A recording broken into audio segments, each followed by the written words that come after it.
Good afternoon, everybody. Welcome to Todd Clint's SharePoint podcast number 369, recorded live Monday, 18th, 2017. I'm your host, Todd Clint. You can get a hold of me on the internet. I'm at Todd Clint. Email me, todd@toddclint.com. All the regular ways, you know how to get it.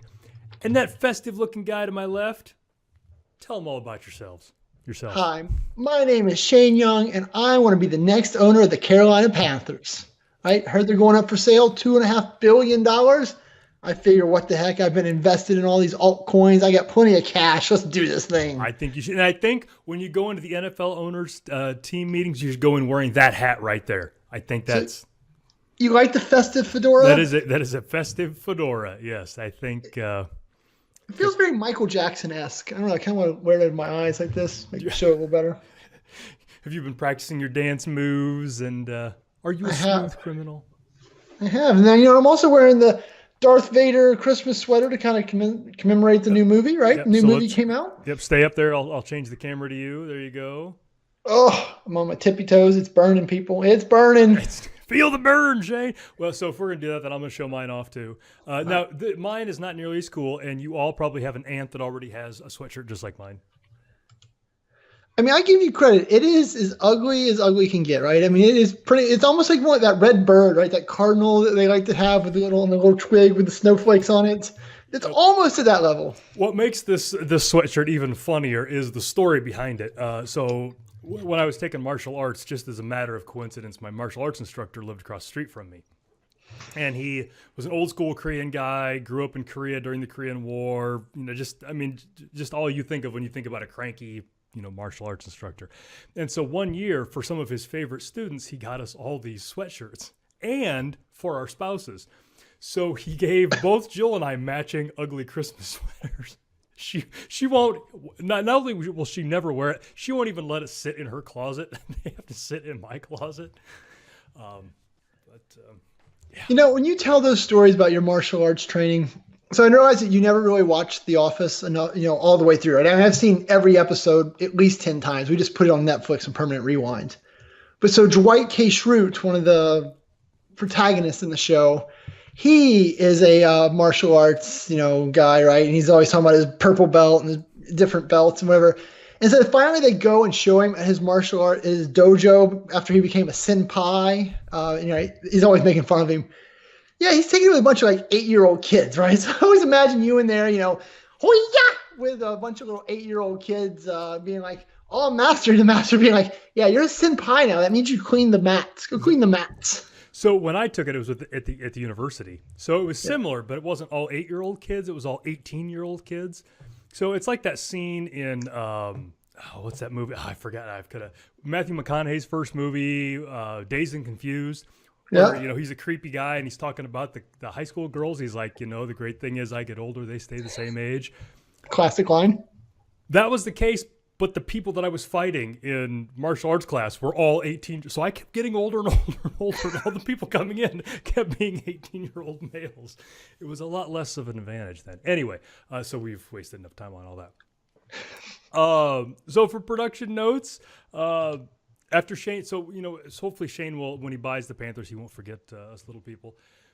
I got the podcast out early last week. It was out on Wednesday, and so I'm hoping to do that again because next week we're not going to have a podcast in the U.S. and I guess all over the world.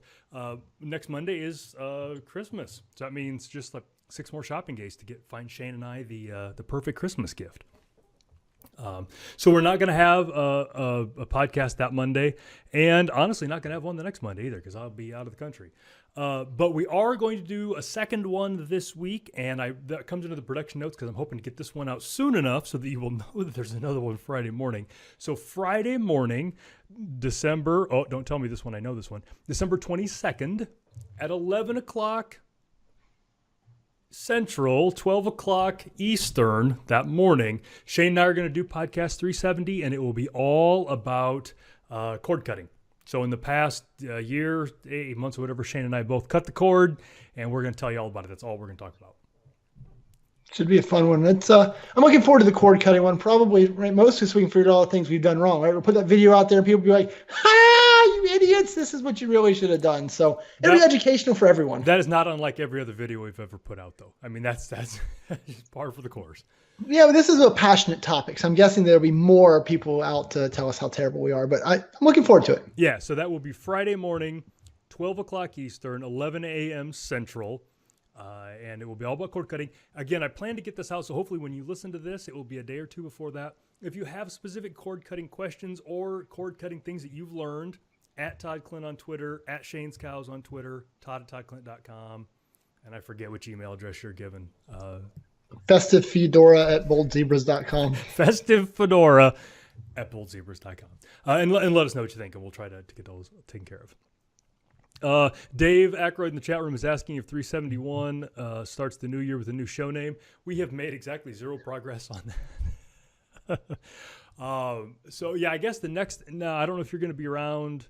I'm going to be out of town until like the 2nd of January, so I don't know if we'll do another one.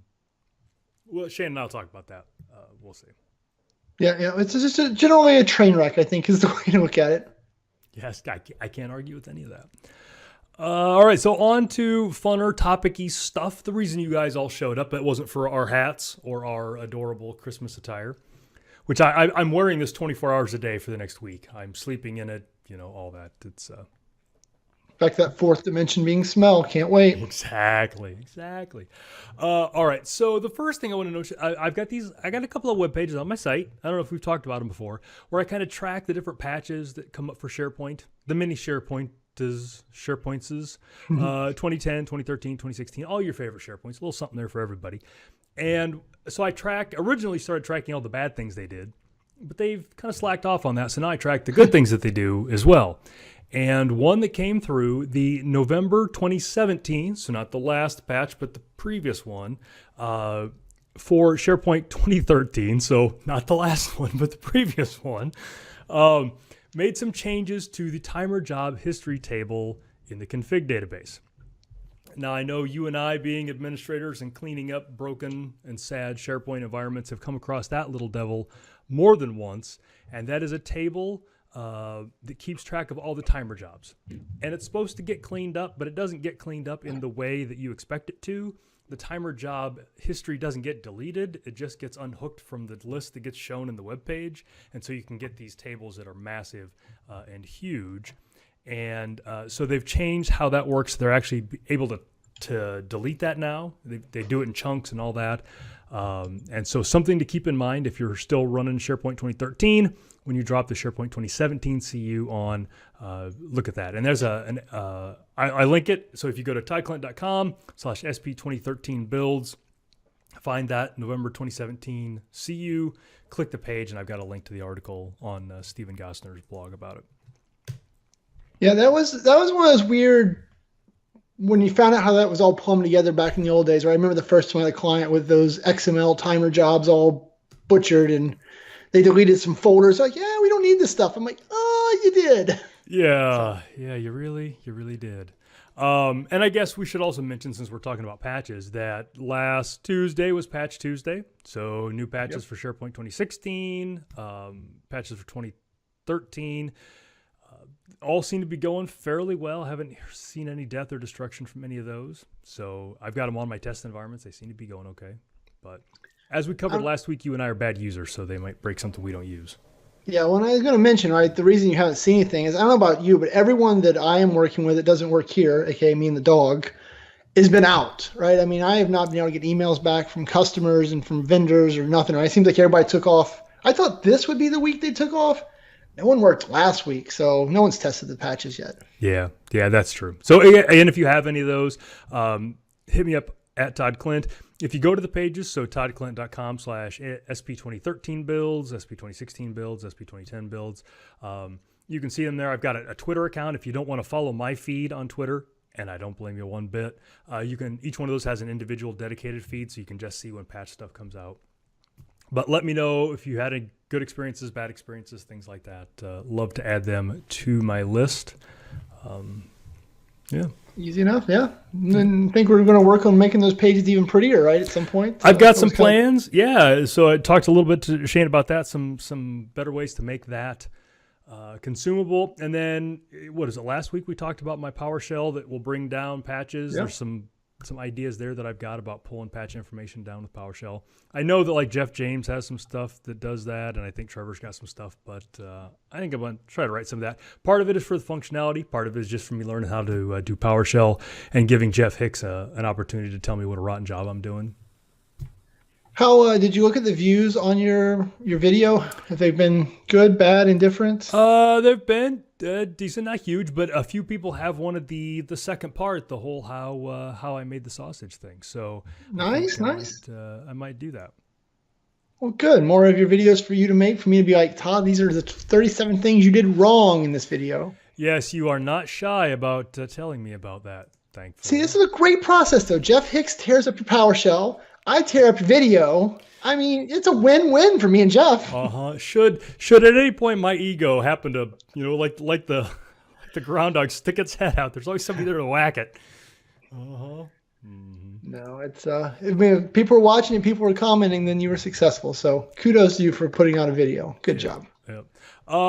Another great thing that Microsoft gave us this last week was a FAQ, a frequently asked questions, on the cloud hybrid search service. So this is on the blogs.technet beyond SharePoint channel, and just a whole bunch of stuff on how all these hybrid things work. It's not just search. They've also got the app launcher and auditing and taxonomy and all that. The thing about this is there's a lot to know, so there's chances are that there's stuff there you don't know. But even if you did know everything about this a month ago, it's changing so quickly that you probably have already fallen behind. So this is a good page, and hell, it's probably behind, and it was just published 12 days ago. There's probably stuff on here that's wrong. But that's just a good one to kind of have under your, in your tool belt. Yeah, being in the documentation team with the rate of change is definitely not a winning proposition. Now, or good career security, I guess. I mean, there's always something to do. That's for certain. Yeah. So that's one of those. And I got really bored because, like you, I've got some stuff waiting on customers and just haven't had anybody get back to me. So I was out on Reddit, which is just a horrible idea. Yes. Nothing good ever comes from that. But there was in the SharePoint subreddit, there was some stuff on, hey, I'm a brand new Office 365 admin. What do I need to know? Well, of course, 1,000,006 things, but one of them was, here's my blog post on how to try to keep up to date on the features that are coming out, and God bless you. Good luck. Yeah. I keep looking at making a class for getting started as an Office 365 administrator. Like, here's the 4-hour, on-demand class on that. And I just can't bring myself to make it because, by the time, faster than you can record it, edit it, and publish it, something in that video is going to be wrong. And I don't know. I can't. I understand why, with Andrew Connell's courses and stuff, where he promises the whole evergreen thing, right? It'll always be up to date. And I haven't kept track if he's doing it or not, but yeah. I could never make that promise because I couldn't bring myself to sit there and pound through that stuff like that. So. Yeah. And so for those of you that haven't done it, it's Andrew's company is Voitanos, Voitanos. And his idea was to make videos that, again, address that exact thing, like Shane said, that you take a course, you pay money for a thing. And I don't know that it's always up to date, but I think he says like for the next year or something like that, you get access to the current stuff. I think I've given this some thought too, and I think it would be possible if we recorded it in small enough sections. Yeah. And then you could just, keep it all that. And then just as the admin interface changes, and you just have to re-record that 3-minute section, 5-minute section, whatever. And challenge is real. Yeah, and I've talked to Laura Rogers about it, right? Because she does the same thing with the, power user, business user type of stuff for IW Mentor. And so what she tries to do is tries to avoid screenshots because that's what changes the most. Yeah. But good training is full of screenshots, right? So once again, I'm so conflicted. I just can't bring myself to make the class because I just will never be happy with it. Yeah. Well, and that's true. And I think to an extent, that's been the case with every book you and I have ever written. I mean, by the time every book, and that was back when things moved slowly, by the time a book got published, stuff we'd written in there 6 months ago is either just flat out incorrect, or we've done it a bunch in that 6 months, and now we know a better way, but it's stuck in print. Now, I will say that this beauty, right? The world's most greatest selling book. No, is this the one we sold the most? I thought 2010 was the big one. Yeah. Well, this one though, I mean, 2 weeks ago I was using this for a customer project because they wanted to build that BI farm, right? It was SSRS, Power View, Power Pivot, and Excel. I don't know, a bunch of Power right. Pups, all of it. Yeah. Yeah, exactly, right. And I followed that book word for word, and for 2013 it worked great. I know you didn't have the same experience when you tried 2016 because we didn't write a 2016 version, but Yeah. I was really thankful that I suffered through that several thousand years ago. Well, I think what Shane's talking about is for a customer. I've been setting up and configuring Power Pivot, and I think the problems that I had were not related to differences in 2010 or 2013 and 2016. So I had the firewall issue, Yeah. and then I had the mysterious name resolution issue that came in after everything was working. So that. But I have a new Power Pivot thing I'll talk to you about that I got to figure out too. Yeah, I'm busy. Well, you don't have to do it. I think I know how to do it, but I was just okay. I was going to share it with you. Yeah, so And maybe we should talk about that. If there's demand for that, if you're listening to this and you're like, hey, that Office 365, that 2 or 4 hour thing is something I'd be interested in, or I have coworkers that could use it, let us know, and maybe we'll get something figured out.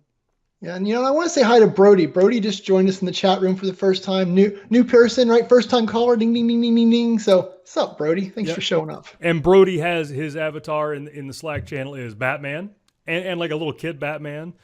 So I do like that. That's clearly Adam West-esque Batman too. The bat symbol on the chest is the Adam West era bat symbol. Absolutely. So yeah, definitely. All right. And a shout out to Jason Himmelstein because he mentioned that this admin thing is something that we should maybe do at a conference in May. We're going to talk about that at the shameless self-promotion bit, but yeah, there's going to be a little conference in May, and Jason's playing a big part in that. So I don't know what there's going to be there for Office 365 admins. Yeah, I mean, if Jason's looking to add some sessions, I know 2 jokers in ugly Christmas sweaters that'll show up and do it. Even we'll do it in the Christmas sweaters. I'm not proud. This sweater in Vegas, oh my God! But of course, Jason's talking about the SharePoint conference, May 21st out in Las Vegas.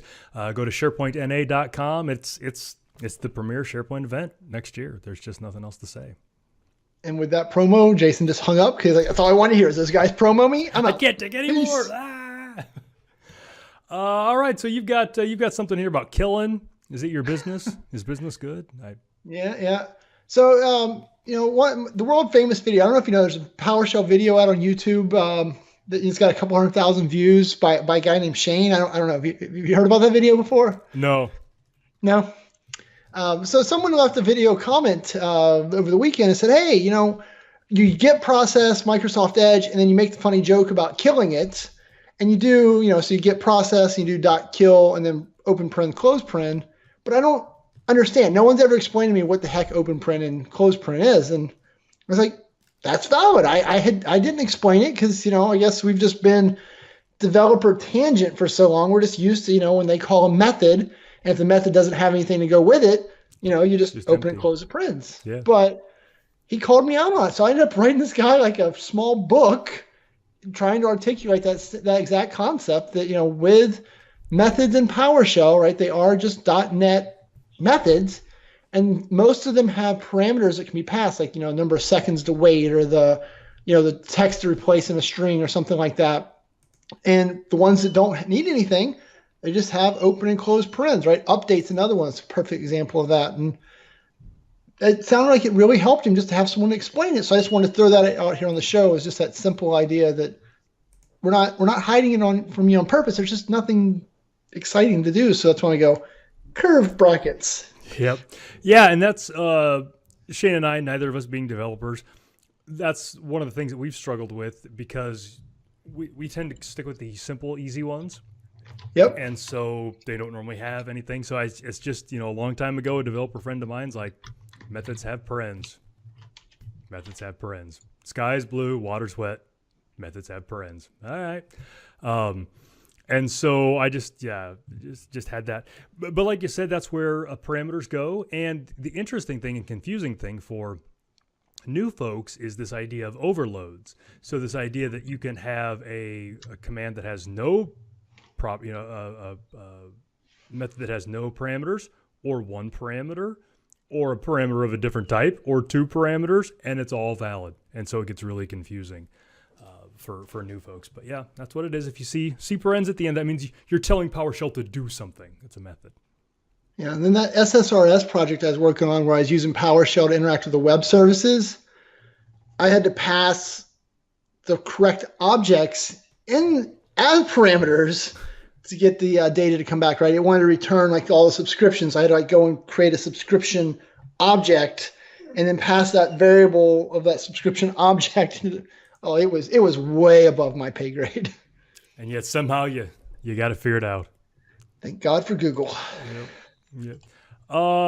So I saw you got another thing in the notes here. What's up with this Petri stuff? Yeah. So someone that I don't know if he ended up joining or not, but our good friend Brad Sams finally responded to me after like a month because he's kind of slow like that. Yeah. But looks like we're going to run a Power Apps series on Petri.com. Hopefully get that out this week and get started. So just more Power Apps content. I know there's been more and more interest in it. I've spent a lot of time building Power Apps-y stuff lately, and I don't know. I dig it. I think I like it because it all makes sense, right? It's not writing code. It's just structured and it's logic. And I've always been really good at to do this thing, I got to do these 4 steps in this order. Yeah. And I don't have to write code to go with it. I just have to go and do those steps in Power Apps. And so pounding out Power Apps has been going really well, and I've enjoyed it. And so make some more content and help the world. Yeah, and I think the fact that you can actually do it is a testament to how easy it must be. So I'm just, because there have been a lot of things that have tried to fill that niche with SharePoint since, InfoPath and all that kind of stuff has been going away. And the fact that Power Apps has been around here for a year or so and you're actually able to figure it out and all that bodes well for it.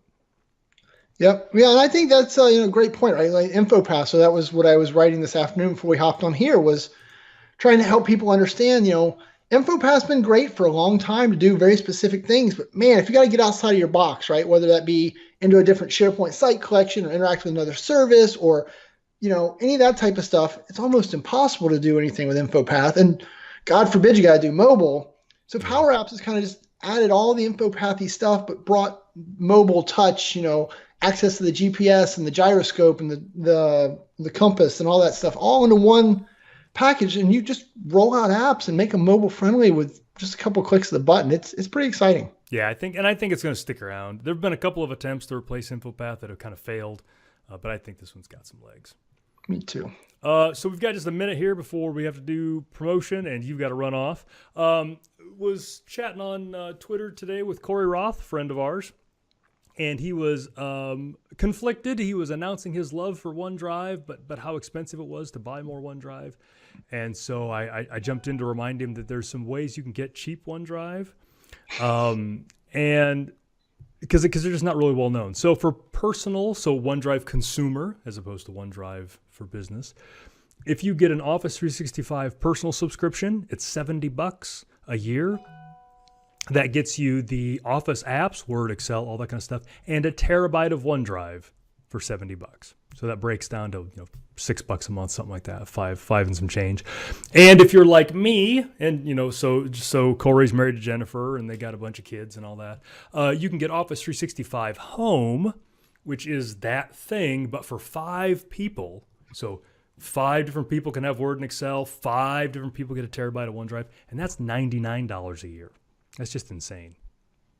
I mean, yeah, it's the Office 365 Home is just such a great value if you have that need, and it's hard to imagine that you don't have kids trying to type stuff and do stuff these days. So. Yeah, and it gets you the Office apps on all your devices and all that. So I just wanted to bring that up, and just go out and Google Office 365 Home, Office 365 Personal. That's what I do. I've got and you can stack them up. So if you see a deal on them somewhere, you can buy 2 or 3 years worth, add all the codes, and be good for however long. But OneDrive's it's good stuff now, so it's worth all that. Yeah. So real quick hitters, right? I found out yesterday was my 9 years on Twitter. Yay me. Apparently John Ross also is 9 years on Twitter. We think that might have something to do with Nicola telling us to sign up for Twitter that day. Who knows? And then I thought it was worth mentioning, right? So we purposely didn't talk about Star Wars in this episode, right? We've both seen it. We're both excited to talk about it. Yep. But we got to give people some runway. But I would say when we come back, our first show in January, I think if you hadn't seen it by January 1st, your spoilers are fair game. So just a fair warning if you're listening to this episode. The next episode, Not the cord cutting episode, but the next real episode will have Star Wars spoilers in it, most likely. Yeah, and if we do that, we will be up front in the audio Yep. ahead of time. You'll be warned. Yeah. So there's that. Bitcoin crossed $18,800 because Shane's an idiot and has been making fun of it since $6,000. So of course it did. So my buddy Lance, who has the Tesla, Yep. he bought his Tesla 2 years ago, and he used the last of his Bitcoin to pay it off. When he sold his Bitcoin, it was $600. So he and I had lunch last Wednesday, and I don't remember what Bitcoin was then. It's probably doubled since then. He said if he would have never sold any of his Bitcoin, he'd have a little over $250,000 worth of Bitcoin. When he sold it all, it was like, $1,000 worth, something like that. It was. Yeah, it's the guy that bought the first pizza with it, right? I forget how much that Bitcoin was worth. It's one of those things that's it's just painful to go backwards and do the math on any of that. So it's just better not to. Yep. All right, shameless self-promotion. Today is Lori's birthday, so happy birthday, Lori. And the time between Lori's birthday on December 18th and my birthday on December 21st is our yearly month-long charity drive. So go out to Lori's website, www.pointgowan.com/TKCharity. Go out to whatever charity you care about. Donate as much money as you can, and then just tell Lori, and we're going to tally it all up and just kind of see what all the viewers and listeners of the podcast donate over this period. In previous years, I have matched it. You guys started cranking out thousands and thousands of dollars every year, and it's made it tougher to do that. But I'll talk to Shane. We'll figure something out. Maybe we'll, get some Monopoly. I don't know. But last year, you guys, before my match, donated a little over $4,000, which is pretty crazy. So go do that again. pointgowan.com/TKCharity. I need to blog it, which is what I was thinking. But we'll tally that up January 21st. Very cool. And then we've said it before, we'll say it again. Everybody who's anybody in the SharePoint Office 365 world is going to be at MGM Grand, May 21st, 2018 for the SharePoint North America Conference, SharePointNA.com. I'm going to be there. You're going to be there. Putting on things, putting on sessions. You and I are doing an admin session on Thursday at the end of the conference. All that. So would love to see you there. I'm excited, right? And just remember to use the code YOUNG, YOUNG. It's very simple, very easy. Saves you $50. Gets you a picture with me in a fedora. And Todd he's so distraught with the thought of me in a fedora that he can't do it. Yeah, if you don't want the picture of you in the fedora, use the code CLINT, which also gives you the $50 off. But you get to maintain your self-respect, and you don't get the picture in the fedora. So is that CLINT? All of my listeners, beloved, each and every one of them know to spell it KLINDT. Every one of them, they just know. They must be smarter than me. I can't keep up. Absolutely. All right, happy birthday to Lori. I wanted to also say that. Yep, happy birthday to Lori, our illustrious executive producer. You got to run. I will see you Friday morning. Hopefully see all of you out in podcast viewing and listening land Friday morning for our cord cutting spectacular. Everybody have a Merry Christmas, a Happy New Year. Hanukkah's on its going on right now. Have some great Hanukkah stuff, Kwanzaa, all those great things. Peace on earth, goodwill to men. Y'all come back now, you hear?